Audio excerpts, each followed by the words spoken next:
السلام علیکم۔ آپ کو کلاسک ناول ورلڈ میں خوش آمدید کہتے ہیں۔ امید ہے کہ آپ سب خیریت سے ہوں گے۔ آپ سب سے گزارش ہے کہ ہمارے چینل کو سبسکرائب اور ویڈیو کو لائک کرنا مت بھولیے گا۔ ہم بھی وفا نبھائیں گے آج کے ناول کی فرزانہ مغل۔ سید مکرم علی شاہ نے صبح کا میگزین پڑھنے کے لیے سینٹر ٹیبل سے اٹھایا تو ساتھ پڑے میگزین کو دیکھ کر بری طرح چونکے تھے۔ اخبار ہاتھ سے چھوٹ کر دوبارہ ٹیبل پر گر گیا تھا۔ انہوں نے بڑی سرعت سے میگزین اٹھایا۔ پہلے تو انہیں یہ سب اپنی نظروں کا دھوکہ لگا، لیکن جب میگزین کے خوبصورت سرورق کو قریب سے بغور دیکھا تو وہ دھوکہ حقیقت بن کے ان کا منہ چڑھا رہا تھا۔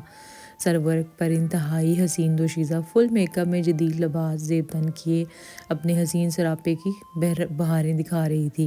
ایک لمحے کے لیے تو ان کی نگاہیں شرم سے جھک گئیں اور ذہن چکرا کر رہ گیا۔ انہوں نے جلدی سے اندرونی صفحات کھول کے دیکھے تو وہ حسین دوشیزہ اندر بھی اسی طرح کی ملبوسات میں قیامت خیز پوز دیتے ہوئے نظر آ رہی تھی۔ یک لخت سید مکرم علی شاہ نے میگزین ٹیبل پر پٹکا اور ان کا خاندانی خون جلال میں آ گیا تھا۔ مارے غصے کے چہرہ سرخ ہو گیا تھا۔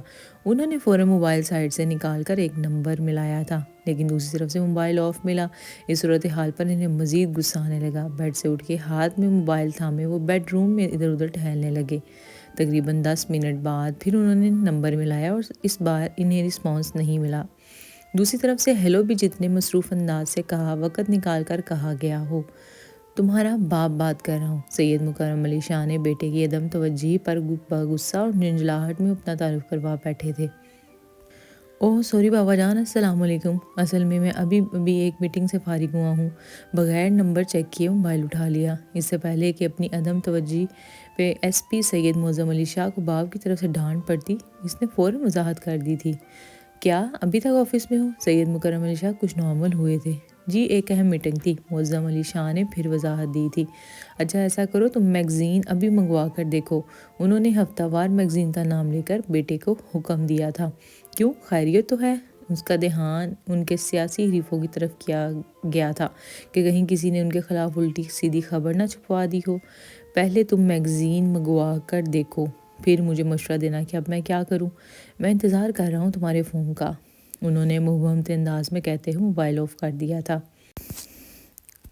الو کا پٹھا اتنی بڑی پوسٹ پہ بیٹھا ہے لیکن ارد گرد سے گویا آنکھیں بند کر رکھی ہیں۔ احمد کہیں کا۔ مکرم علی شاہ بڑبڑاتے ہوئے راکنگ چیئر پر بیٹھے تھے۔ بیٹے سے انہوں نے بڑے ضبط سے بات کی تھی، لیکن اب پھر ان کا غصہ اود آیا تھا جو اس پر اتارنے لگے تھے۔ مان بیڈ روم میں داخل ہوتی زیب النساء نے ان کی تمام بڑبڑاہٹ پر غور سنی تھی۔ وہ انہیں شام کی چائے لگنے کی اطلاع دینے آئی تھی۔ سید صاحب، یہ الو کا پٹھا اور احمد کون ہے؟ وہ ان کے نزدیک آتے ہوئے کچھ نہ سمجھنے والے انداز میں گویا ہوئی۔ تمہارا لاڈلا اور کون؟ سید مکرم علی شاہ بگڑ کے بولے تھے۔ اکلوتا بیٹا ہے ہمارا، کوئی 5-6 بیٹے نہیں ہمارے، اوپر سے وہ گھر بار سے دور دوسرے شہر میں بیٹھا ہے، اس کے باوجود آپ اس کے پیچھے پڑے رہتے ہیں۔ زیب النساء خفی سے گویا ہوئیں اور ان کے سامنے بیڈ کے کونے پر ٹک گئیں۔ گھر سے دور وہ اپنی جاب کی وجہ سے ہے، مجھے اس کا پروفیشن کبھی پسند نہیں تھا۔ کہا بھی تھا کہ سیاست میں آ جاؤ، تمہارے ابا اجداد شروع سے ہی اس میں ہیں۔ چلو سیاست سے اسے پسند نہیں تو اپنا بزنس سنبھال لے جو میں نے دوسروں کے حوالے کیا ہوا ہے، لیکن آج کی نوجوان نسل اپنے بزرگوں کی کہاں مانتی ہے۔ مکرم علی شاہ اس وقت کسی اور کا غصہ معظم علی شاہ پر اتار رہے تھے۔ اچھا آپ مجھے یہ بتائیں سید صاحب کی اصل بات کیا ہے؟ زیب النساء اتنی تو نہ سمجھ نہیں تھی کہ کوئی بڑا مسئلہ ہے، اس لیے نرمی سے گویا ہوئی۔ یہ دیکھو، انہوں نے سینٹر ٹیبل سے میگزین اٹھا کر زیب النساء کو تھمایا تھا۔ سید صاحب یہ تو اپنی نگینہ جیسی لگ رہی ہیں۔ پہلے تو وہ اپنی شوہر کی فرمائش پہ حیران ہوئیں، پھر سر وقت پہ بیٹھی دوشیزہ کو کسی نگینہ سے ملاتے ہوئے اس کا لباس دیکھ کر وہ کچھ اٹک اٹک کر بولی تھیں، اندر کے صفحات کھول کے دیکھو۔ انہوں نے دوسرا حکم نامہ جاری کیا تھا۔ زیب النساء نے ایک نظر شوہر کی جانب دیکھا اور میگزین کے اندر کے صفحات کھول کر دیکھنے لگی، لیکن اندر بھی وہی دوشیزہ تھیں جس کا لباس انہیں کچھ نازیبا لگا۔ شوہر کے سامنے عجیب جھجک سی محسوس کرتے ہوئے انہوں نے میگزین واپس ٹیبل پر رکھ دیا۔ بھیجانا سید صاحب، میں نے کہا نا یہ لڑکی اپنی نگی بہو سے بہت مل رہی ہے۔ زیب النساء بیگم نہ جانے کس دنیا میں آپ رہتی ہیں، یہ لڑکی اپنی نگی ہی ہے۔ اچھا اس کو ساتھ پوچھتوں۔ نمبر دیکھتے انہوں نے موبائل کان سے لگایا۔ ہاں معظم بیٹا، آپ کیا کہتے ہو؟ بابا جان، آپ کی بھتیجی نے ہمارے خاندان کی عزت کا جنازہ نکال دیا ہے اور ابھی بھی آپ اپنے دل میں اس کے لیے نرم گوشہ رکھتے ہو۔ دیکھو بیٹا جذباتی مت بنو، جتنا غصہ تمہیں آ رہا ہے اتنا بھی مجھے آ رہا ہے، لیکن یوں تو مسئلہ حل نہیں ہوگا۔ معذرت کے ساتھ کہوں گا بابا جان، یہ سب آپ کی ڈیل کی وجہ سے ہوا ہے۔ تعلیم کی آڑ میں وہ اس آزادی کا ناجائز فائدہ اٹھا رہی ہے۔ تم مجھے تانے دے رہے ہو، جبکہ نگی کے یونیورسٹی میں داخلے پر تم نے بھی اس کا ساتھ دیا تھا۔ یہ گستاخی میں کیسے کر سکتا ہوں بابا جانو، شاید مجھ سے بھول ہو گئی تھی جو میں نے اس وقت نگی کا ساتھ دیا۔ معظم ان کے انداز پہ کچھ ڈھیلا پڑا۔ معظم افسوس تو مجھے اس بات کا ہے کہ ایک ہی شہر میں رہتے ہوئے تم 4 ماہ سے اس سے غافل ہو، یہ جانتے ہوئے بھی کہ تمہارا اس سے کیا رشتہ ہے۔ طیب صاحب نے بھی اس کی کوتاہی کو گنوانا ضروری سمجھا تھا۔ بابا جان میں اس کا باڈی گارڈ نہیں ہوں، وہ بری طرح چڑ گیا تھا۔ اچھا سب باتیں چھوڑو، اب مجھے یہ بتاؤ کہ نگی سے کس طرح باز پرس کی جائے۔ وہ پھر نرمی سے گویا ہوا، فون پر نگی سے بات کرنا بیکار ہے، آپ کراچی آ جائیں، یہ بات آمنے سامنے ہونے والی ہے۔ معظم نے مشورہ دیا تھا۔ ٹھیک ہے میں کل ہی آ رہا ہوں، یہ لو اپنی ماں سے بات کرو، انہوں نے جواب دیا اور موبائل زیب النساء کی سمت بڑھایا جو کافی دیر سے خاموش بیٹھی ہوئی تھیں۔ امی جان کیا ہوا، آپ اتنی خاموش کیوں بیٹھی ہوئی ہیں؟ آپ تو بابا جان سے چائے کا پوچھنے گئی تھیں۔ شہر بانو چائے کی ٹرے تھامے حال میں داخل ہوئی جہاں زیب النساء اپنے مخصوص تخت پر تنہا بیٹھی نظر آئیں۔ شہر بانو نے چائے کی ٹرے تک پر ہی رکھ دی۔ تمہارے بابا جان تو کسی کام سے باہر نکل گئے ہیں۔ اچھا آپ مجھے اپنی پریشانی بتائیں۔ زیب النساء نے چونک کر اس کی سمت دیکھا۔ اس لڑکی سے ان کے خاندان کا کوئی خونی رشتہ نہیں تھا، وہ سید مکرم علی شاہ کے عزیز ترین دوست کی بیٹی تھی۔ ان کے والدین اس کے بچپن میں ایک ٹریفک حادثے کا شکار ہو گئے، جس کے بعد وہ 2 سالہ شہر بانو کو سنبھالنے والا کوئی نہیں تھا۔ یوں سید مکرم علی شاہ اور زیب النساء کی سرپرستی میں آ گئی اور اس کی پرورش زیب النساء کے ہاتھوں ہوئی تھی۔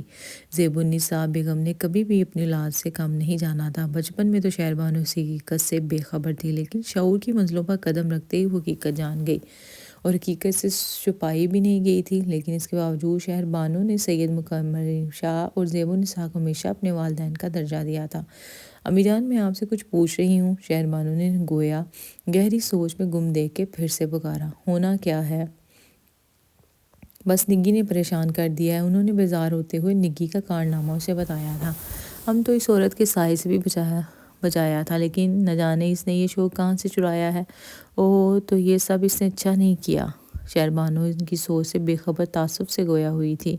یہ تو اس کو معلوم تھا کہ نگی کو ماڈلنگ کا شوق ہے، کیونکہ کالج کے زمانے میں وہ ہر اس سرگرمی میں حصہ لیتی جس میں اس طرح کا کام ہوتا تھا۔ دوسرے دن سید مکرم علی شاہ اپنی تمام تر مصروفیات ترک کر کے اپنے باڈی گارڈ اور ڈرائیور سمیت بائی روڈ کراچی پہنچ گئے۔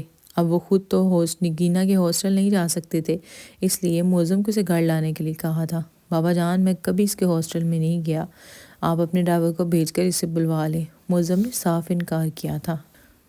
سید صاحب نے بغور بیٹے کی سمت دیکھا، وہ اس کے مزاج کو بھی جاننے والے تھے اور لاڈلی بھتیجے کا نخرہ بھی جو کسی کی خاطر میں نہ لاتی تھی۔ لہذا بحث کو ملتوی کر کے انہوں نے اپنے ڈرائیور کو اسے لینے کے لیے بھیج دیا اور دانستہ موضوع بدل کر بیٹے کے ساتھ اپنی سیاسی مصروفیت پر گفتگو کرنے لگ گئے۔ تقریباً آدھے گھنٹے بعد ہنسی مسکراتی نگینہ اکبر شاہ سید مکرم علی شاہ کے سامنے تھی۔ سلام کرتے وہ بڑے لاڈ سے ان کے گلے لگی۔